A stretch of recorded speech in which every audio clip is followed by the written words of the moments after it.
Last Saturday, a patch was implemented for Warface Breakout on both Xbox One and PS4. And in that patch, a number of things were addressed, including squads getting matched up on different teams, the footstep audio being too quiet, now it's loud enough to where you can actually hear when players are coming, their first attempt at minimizing the freezing that happens during gunfights, a new server was added in Sydney, Australia, and a few other changes. I made a video going over that patch, so if you want to check that out, I'll have a link in the top right portion of the screen. But now we've received another developer update going over what's coming in the next patch, which has already been sent out for verification for both Xbox One and PS4, and even a look into what they're still working on for future patches. So I thought I'd go over the developer update, let you guys know what to expect when the new patch does arrive, and keep you informed with what's happening in Warface Breakout.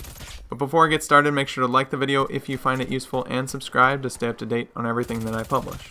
So like I said, they're already preparing another update that's currently undergoing the verification process for both consoles, and this update is aiming to fix these issues. First, they're taking another stab at the game freezing and FPS drops. They said we'll optimize all maps to deal with the majority of nasty FPS drops and micro freezes that influence the gameplay in a bad way. We will continue monitoring your experience and polishing the gameplay so that it will be as smooth as possible. Now I play on the Xbox One X and Warface Breakout is installed on an SSD, and I don't have too high of a ping from the server that I'm connecting to, but I really haven't noticed any game freezes. I have noticed some lag to where, I think I'll be in a certain location and all of a sudden I'll rubber band back to where I am currently, but I haven't noticed the game freeze up on me. But I do know that a lot of players have complained about this, so it is a very real thing. But this is probably the biggest thing in the next update that I'm looking forward to because I know it affects a lot of players. There's also going to be an adjustment to the penalty system for hardcore. They'll introduce a harsher penalty system for hardcore. People that leave the match early and team killers will be punished more severely, and the penalty will also be cumulative, meaning that it will become stronger each and every time that you do it. Now unfortunately we don't have the exact details on what those penalties will be, but hopefully the penalties will be rough enough to keep people from team killing, because it's one of the most annoying things obviously in the hardcore mode, and it's one of the things that has been keeping me from playing that. But either way, those penalties will be available on the patch notes probably when the update goes live. In this next update, they're also looking to fix the spawning bug. Before, you can cheese the game in a way to spawn in a different location other than the spawning point each round, and this would obviously give you a clear advantage over the other team. So after this patch, it will no longer be possible to spawn anywhere but in the initial team spawn zone. They're also adding a bomb defuse marker. The bomb defuse marker will now always have a higher priority than the weapon grab marker. Currently, it's pretty frustrating when you try and defuse and there's a bunch of weapons on the ground. You actually just start picking up weapons instead of defusing the bomb, and then before you know it, it's too late.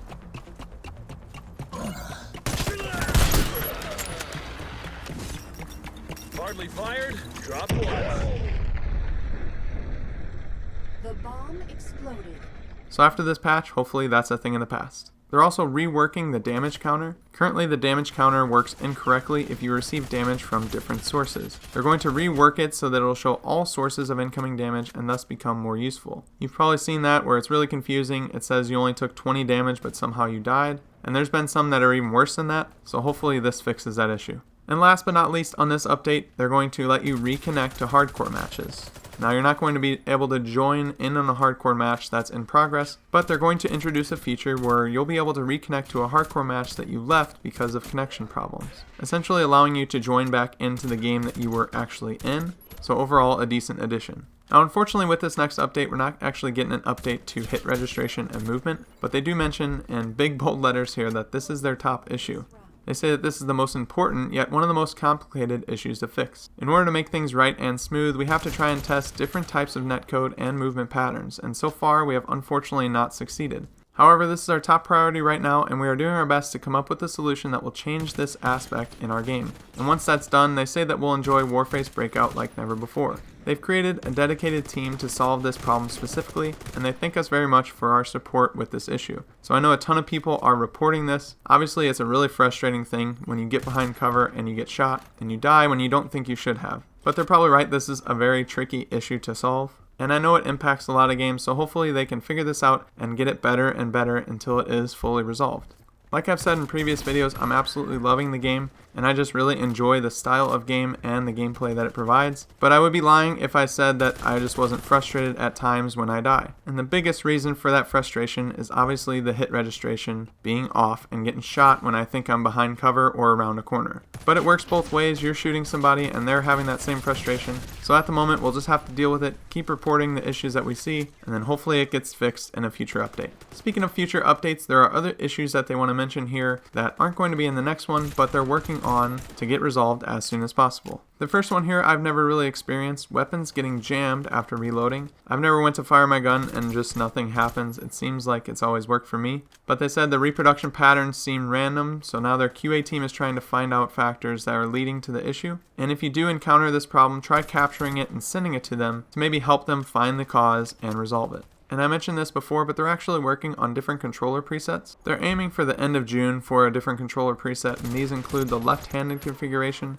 where the left and right trigger aiming and shooting and crouching with the right stick can be changed. And a couple other things that could be coming by the end of June. Loot boxes that are in your possession but shown as a hologram, and so therefore you don't actually think that you have some. Improved statistics on the stats page so you can see more than just your kill death and your playtime.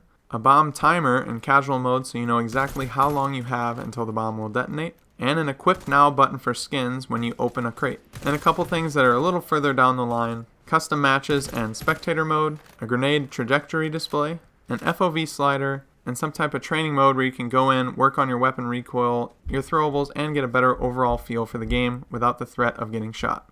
But that's pretty much it for the developer update that was sent out on June 10th, and I really love the open line of communication with the devs of Warface Breakout. It seems like a lot of games just try and publish things when they're ready. They don't really talk to the players and get their feedback, and obviously we're the ones playing the game, we're the ones that have all these issues. If we make our voices heard, hopefully they can take that and make some progress, and just make the game a better overall experience. But I've been absolutely loving my time with the game, and I've played it a ton lately, and I'm happy to say I'm getting better and better.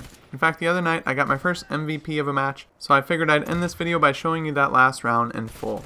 But make sure to give the video a like if you found it useful, and subscribe to stay up to date on everything that I publish. Also follow me on Twitter, as I like to share different clips and things that I've unlocked in the game. You can find me at YTBoris15. Let me know what you guys think in the comment section below, but with all that being said, I hope you guys have a good rest of your day, but until next time, I'll see you later.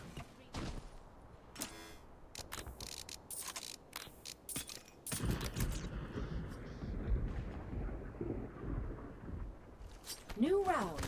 Match point. Wardens, take no prisoners.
The Wardens have won the match.